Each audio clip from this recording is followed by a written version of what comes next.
Muraho mumeze neza, nongeye kubaha ikaze kuri Jesi Rapano.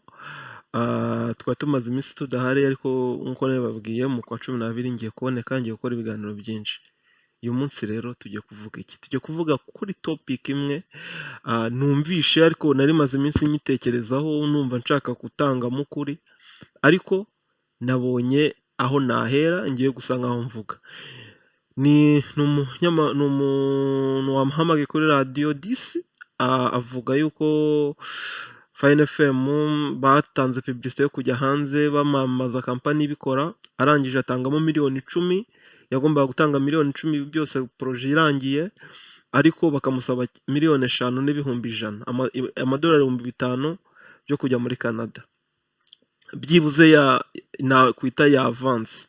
Rero reka mbumvishe ko yabisobanuye, noneho mwumve n'icyo abanyamakuru ba Fine FM babivuzeho, ubusobanuro batanzeho, noneho nanjye nze nshyiraho inyunganizi na comment z'uko nanjye numva ibintu mu ruhande rwanjye. Rero bahaye ikaze kandi mbararikira gukora like, comment na share, mukabisangiza abandi. Nta nkuru mbi tuvuga, nta kintu kibi tuvuga, ibintu tuvuga ni ibintu n'umwana yakumva, ni ibintu umuntu wese yakumva. Reka rero mbanze mbumvishe ibyo uwo mugabo wahamagaye kuri Radio 10 yavuze, ibyo ba Regis bamushubije, none nanjye nze mvuga ibyo nanjye numva byagenderwaho. So murakoze rero, let's go.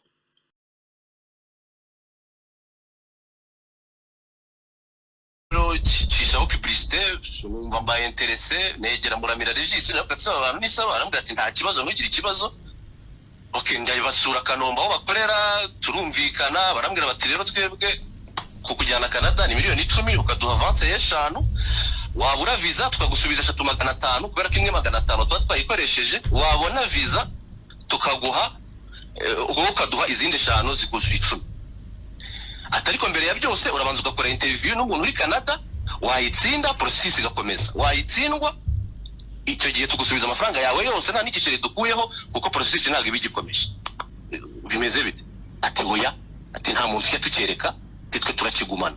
Mbibwira Regis arambwira ati we bihorere nta kibazo, visa ndabizi kuzayibona cyane bakomeye. Ntabwo najya kuvuga mbareka ngurugero. Hari umugabo rwose utazwi, reka ngurugero utazwi witwa Shyaka, so umucuruzi ukomeye, twahuye ambwira ati je visa barayimaye, ariko abo twari dukurikiranye turi ku murongo batireka. Nanjye singiye kuvuga amazina yabo, nzabakire hano utafungira miliyari bimwe visa kujya muri Amerika ejo muri Rwanda. Wegenda wowe turayiguha, wegenda ntumenye uko bikozwe. Jewe mfite ama etage, mfite uruganda, hari ufite uruganda bayimye, simbuze izina rye nanjye ndamu ku ruhande. Uwo Shyaka n'umucuruzi usanzwe bateramo undi pembeni, wowe Degore bigeze kuyimwe majya mu nama ya FIFA ngaho muri Canada. Urumva perezida wa Ferwafa, umuturage usanzwe yaza cyane abagejeje n'abasaza nkatwe, nta bintu byinshi batubaza. Ubu nyisabye rwose wabona yiguhaye byoroshye, icyo nakizera. Ari wa Rikari niba gufata nk'ubujiji rero, gufata ko icyo kintu Rikari baramubaza ibintu byinshi, ni gufata ko icyo kintu mu by'ukuri urashabye mu Bwongereza gukora Sami, byaba ari ubujiji gufata ko niba nshatse kujya muri Canada nzinduka njyayo, cyangwa nzajya mu kwezi gutaha cyangwa kuza gukurikira, ushaka no kumara imyaka 2. Genzi umukire wundi namuvuze wo muri operation no simugarukaho, byasabye ko kugira ngo ashobore kujya i Burayi muri espace Schengen ajya kuri rwa rutonde rw'abana bari bagiye yise umubyeyi w'abana bagiye gukina muri Paris Saint-Germain. Ntabwo mwigeze mubyumva? Barayimuhaye we n'umudamu. Rero nkuko mwabyumvishe, reka tubanze mbense nkaho nanga ukuri. Icya mbere, nta muntu umwe n'uyu ku isi y'abazima ubona visa azi ngo yari shuwadire yuko agomba kuyibona. Nta muntu n'umwe uyibona. Ngewe njya kubikora, abo twari turi kumwe n'abandi twagiye duhura, nta muntu n'umwe wari uri sere yumvaga ko yabona visa. Uko rero niko kuri ko biba birenze ubwenge bwawe, kuko hari abantu nk'uko ba Regis babivuze, hari abantu baba banafite n'amafaranga bakagombye kuba bahabwa izo visa ariko bataziha. Bafite amakuru y'ubutasi, abantu baba bazitanga baba bashaka bakora amakuru, baba bakora imibare, baba bareba icyo uzanye, baba bareba icyo uzakontribuwa, baba bareba ibintu byinshi. Rero nta kampani n'iyi n'imwe, yaba iri muri Polonye, yaba iri Canada, yaba iri muri Amerika, yakubwira ngo kubona visa ngo turabyizeye 100%. Uwo muntu nabikubwira gutyo ukumva aranabivuze, uwo sinzi aho azaba abivana, ariko nzi ko nta kampani n'iyi n'imwe yajya ngo ikomange ku gatuza ngo ivuge ko kubona visa ari 100%. Icyo kijye ku ruhande. Ikindi cya kabiri nanone nkeka ko gishobora kuba cyatanga urwaho, nuko ukurikije uko abantu babivuga, umuntu no mu myumvire yacu twumva ko umuntu ageze i Burayi ubuzima bwe buba bwarangiye, aba yakize, cyangwa ugeze muri Canada ubuzima bwe aba bwarangiye yagera. Ariko njye nk'umuntu uhari mamaze n'iminsi, yewe utanakora akazi gasanzwe, ukora ka kazi n'ubundi kari ku rwego rwo hejuru, yewe wanavuye no mu Rwanda nanone mfite akazi keza, ndabibaransa. Urumva, ngerageza kukubwira ngo ubaye aha ukeneye ibi, unabaye aha ukeneye ibi, ahantu hose icyo nakubwiza ukuri, nakubwira ko ahantu hose uzaba ubuzima buragoye, yaba muri Amerika, yaba muri Canada, yaba muri Polonye, yaba i Burayi, yaba Germany, hose ubuzima buragoye. Diferanse izamo ni uko wenda amafaranga yo muri Canada cyangwa yo muri Polonye cyangwa yo mu bino bihugu bidukuba amafaranga kenshi, ni uko wenda iyo ubonye igihumbi kiba kivuyemo miliyoni wenda, ariko se kuyabona bwo bisaba ni abantu bangana iki baba bayabona, bayasagura, kubera ngo ubundi icy'ingenzi si amafaranga winjiza, icy'ingenzi ni amafaranga usigarana wamaze gukoramo ibyo usabwa byose, ubundi ni naho ubukire bunashingira. Njyewe ushobora kumbwira ngo uramemba 10,000, ariko nkasanga ndibuze gukodeshamo, ndabaza gukoramo ibintu byose nkeneye gukora, nkaza gusanga ndasigarana amafaranga 500, tuvate ndasa gusigarana 500. Bitandukaniye he no kuba naba mba mu Rwanda mfite inzu yanjye, nkora ibyo nsabwa wenda byose n'ubundi nkasagura 500? Nta diferanse n'iyi n'imwe irimo, kuko ifaranga ryo muri ibyo bihugu byateye imbere n'ubuzima bubayemo ushobora gusanga ubayeho nk'umukene, kuko wenda iyo uri mu Rwanda uhemba 300,000, ushobora gusanga uruta umuntu uri muri Canada uhembwa 3,000,000 z'amanyarwanda, kubera ko depanse iyo agiye ku isoko niryo rigena ibyo umuntu aza kujya gukoresha n'ubuntu uza gusohora amafaranga. Nzi abantu benshi bagiye bava muri Polonye bakajya muri Canada, bagera muri Canada ubuzima bukabananira, bakicuza icyatumye bava muri Polonye bajya muri Canada. Ndabazi benshi. Nzi n'abantu bavuye mu Rwanda bagera muri Polonye, ubwo niyo impamvu ndimo kuvuga aho mfite amakuru, bajya muri Polonye bakavuga ubundi twajyagaye. Urumva rero ubuzima ahantu hose kuri iyi si, kwibeshya ko ari aho uzagera ukumva ubuzima ni bwiza, ukumva wararangije kurenga umusozi ahari, warangije gukemura ibibazo, waba wibeshye. Nta hantu na hamwe ubuzima bworoshye, icyo cyo nicyo nakubwira, nta hantu na hamwe ubuzima bworoshye. Icy'ingenzi ni ukumenya ngo ndabwitwaramo gute, ndabamo flexible gute. Njyewe navuga ko ndabyibuka nageze muri Polonye ari nimugoroba, hari ku cyumweru cyangwa kuwa gatandatu, reka mvuge kuwa gatandatu, hari ku cyumweru. Ariko uwo munsi magera nabonye ni imihanda myiza, ariko ibyo ntabwo biri buze kuntunga. Ubonye umuhanda mwiza se, umuhanda mwiza urawukoresha iki? Inzu nziza urayikoresha iki? So amahirwe nagize cyangwa n'umwaka nagize, ndabyibuka icyo gihe hari ku cyumweru, baba bafunze hano muri Polonye, niko bimeze ku cyumweru, nta muntu uba ukora. ndangize njya kurya, njya gushaka ibiryo muri resitora, ndabyibuka icyo gihe naragiye njya muri KFC, ni resitora iteka ama fast food, nta yindi nari nzi, nta yindi nashobora kubona yihuse, nacekinze kuri Google Map mbonye iyo resitora nyijyamo, nicaye mfashe nangiye kurya udufiriti, mbona umuzungu arimo guskaga inzuma amavide, nahise mvuga ngo uko bisa kose ahantu nje ahantu hatari aho gukina, niba umwenegihugu arimo guskaga inzuma nk'iby'abana twajyaga tubona baskaga inzuma, we ni umugabo mukuru urimo guskaga inzuma, nabaye ahantu nje ntabwo ibintu byoroshye, kandi ubwo twe hano tujya abahomuresi bake ariko icyo kintu cyaramfashije. Ikindi kintu cyamfashije, nyuma yaho nko kuwa gatatu nagiye guhaha, njya muri shop njya guhaha, ngezemo mbona abazungu bitwaje agapapuro bandikanditseho ibiro, akabara ibitunguru bitatu agashyira mu ishashi, inka yanjye hase ibi ntabwo mbizi, numvaga ko nyine i Burayi umuntu aba atoragura amafaranga ahari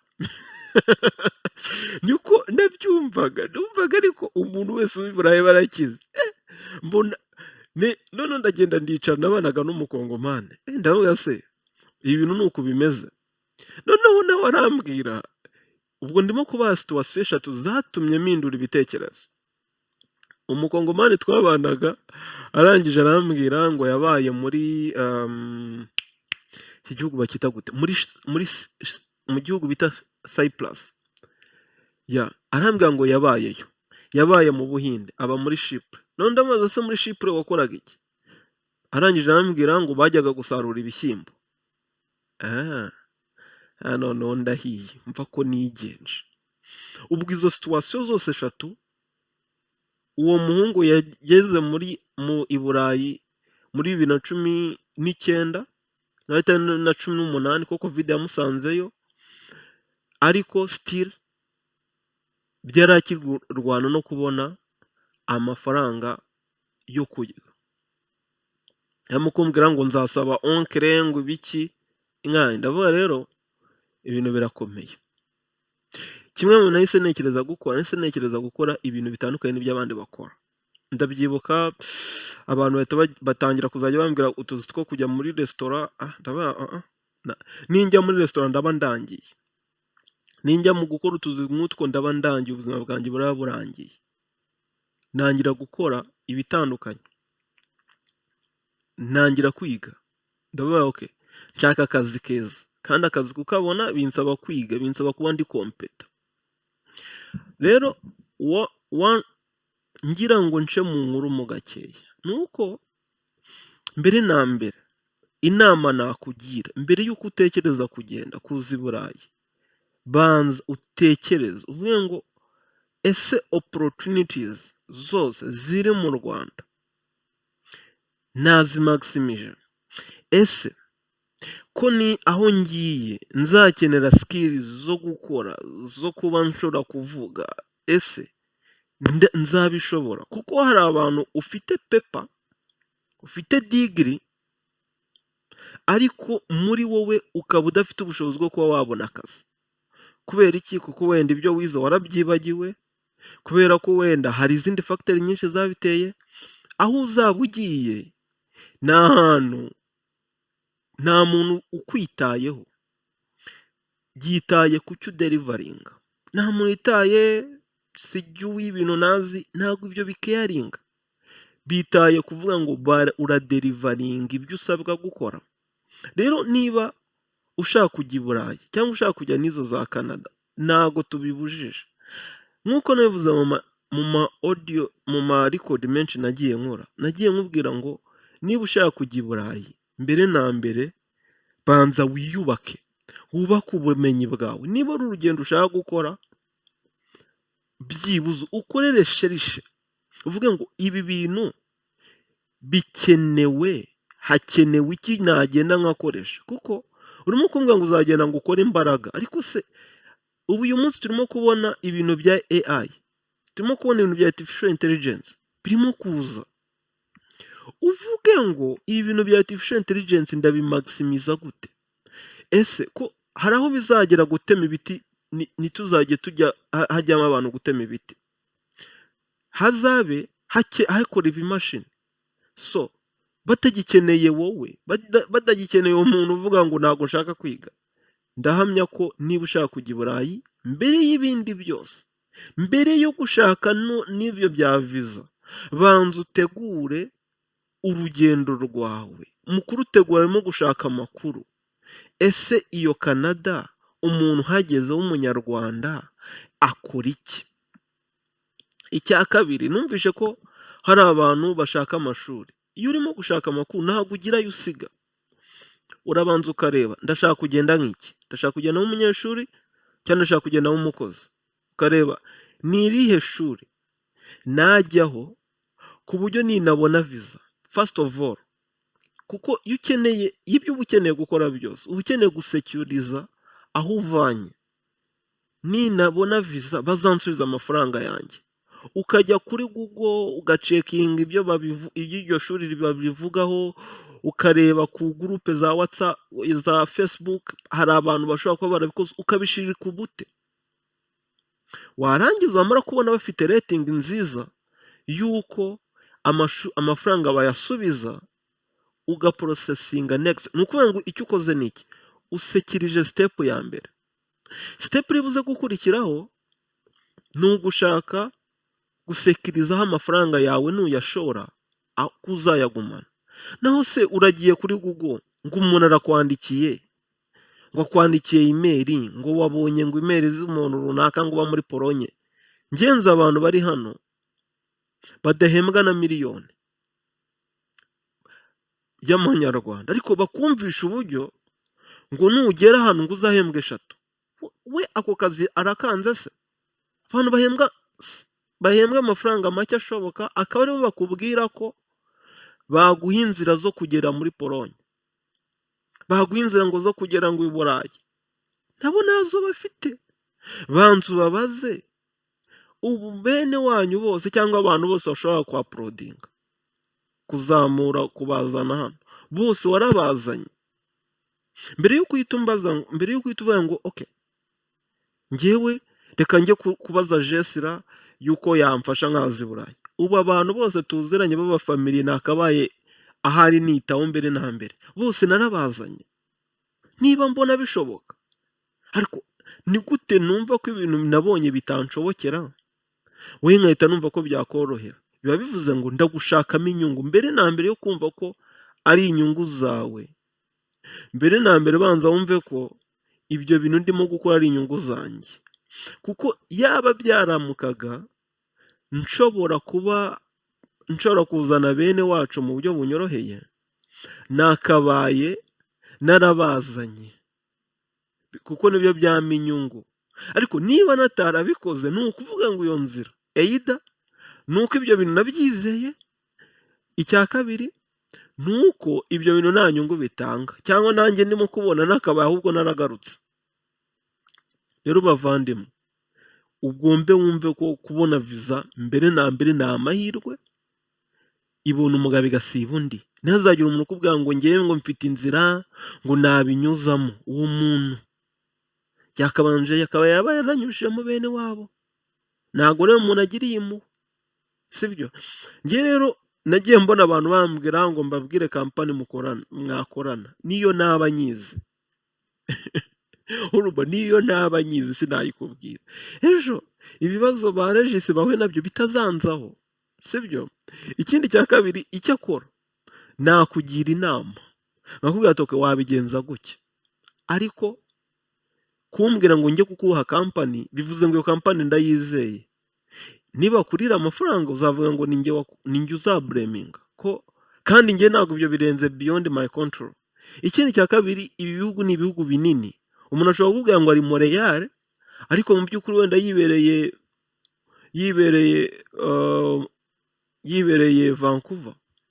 Ni ibihugu binini, ni ibihugu ushobora gusanga kwinjira muri etaje ushobora gusanga kwinjiramo bitoroshye, ushobora gusanga bakora muri kampani ahantu bakorera. None reka nakubwiye n'akandi kantu, hano muri Polonye kampani ishobora kuvuga ko iri Warsaw, iri mu murwa mukuru, iri i Kigali, ariko mu by'ukuri itahari. Tugira icyo bita online offices, tugira ahantu ama office aba ari online, wishyura amafaranga make, iyo office ikaba ikwanditseho, bakaba bashobora no gusendinga ayo mapeso ama communication, ariko mu by'ukuri ni ahantu udahaba, udafite office. Nk'uko dufata urugero, twafata Kigali City Tower. Kigali City Tower ikaba ifite hejuru floor, hari abantu ba managing iriya nyubako, noneho bakavuga ngo dukoze office ziri online, ni ukuvuga ngo uzajya uza tuguhe space. Rero hari ama office menshi usanga yibereye mu gicu nk'ayo, umuntu agendana office ku mashini, wowe warangiza ukavuga okay, njyewe umuntu yambwiye ko aba muri Polonye afite office aha n'aha, ariko mu by'ukuri office utagendayo ngo umubone, umushake umubone, usanga yicayemo. Niyo memo yaba yicayemo, cyakora waba wicayemo wenda byemera byaba biri seriye, ariko undi abandi ibyo bintu byo kumva inzira zoroshye, nta nzira n'imwe yoroshye yo kujya i Burayi. So icyo nicyo natangaho umucyo, nanashimangira ibyo ba Regis bavuze. Niba wanabyumvishe nawe numve ko babeshye, nanjye nuko mbyemera, mpamya ko biramutse ari uburyo bworoshye umuntu yagashatse, ari miliyoni 10 zisabwa zonyine, umuntu yaba yarazanye abantu benshi, ko hari abantu bafite ayo mafaranga bayarengeje, umuntu akaba yarayatangiye. Ariko impamvu bitakorwa ni uko nta muntu n'umwe wakwagarantisa yuko visa yaboneka. Kandi ikibazo si no kubona visa. Umuntu ashaka gukubita visa yo gusura, iyo visa kenshi ntabwo zemererwa gukora. Ubu muri Polonye naho visa yo kwiga ntuzajya yemererwa gukora amasaha arenze 15 20. Rero byumvikana ko ubuzima burimo kugenda bukara ahantu hose, ariko no gusenga no kwizera ikintu ari icyawe ntaho kijya. Ariko mu by'ukuri njye nakugira inama yuko kugira ngo utakaze miliyoni 10 ngo ugiye ngo gushaka gutyo muri procedure, niba udashobora kubyikorera bubitwaye gahoro, ubigenzemo gahoro, kuko nabonye abantu benshi baririwe amafaranga, nzi abantu benshi baririwe amafaranga. Washaka uburyo bwiza bwo gusekiriza aho izo fandi zawe zivuye, ku buryo nunagenda nta muntu uzavuga, nta muntu uzableminga. Otherwise uzisanga urimo kuvuga ngo kana kandiriye amafaranga, kandi mu by'ukuri nawe atariwe, nawe yageze hano ubuzima buramukocora, arangije areba amahirwe, aravuga ngo hari abantu benshi bashaka kuvayo bafite amafaranga ariko nyabake.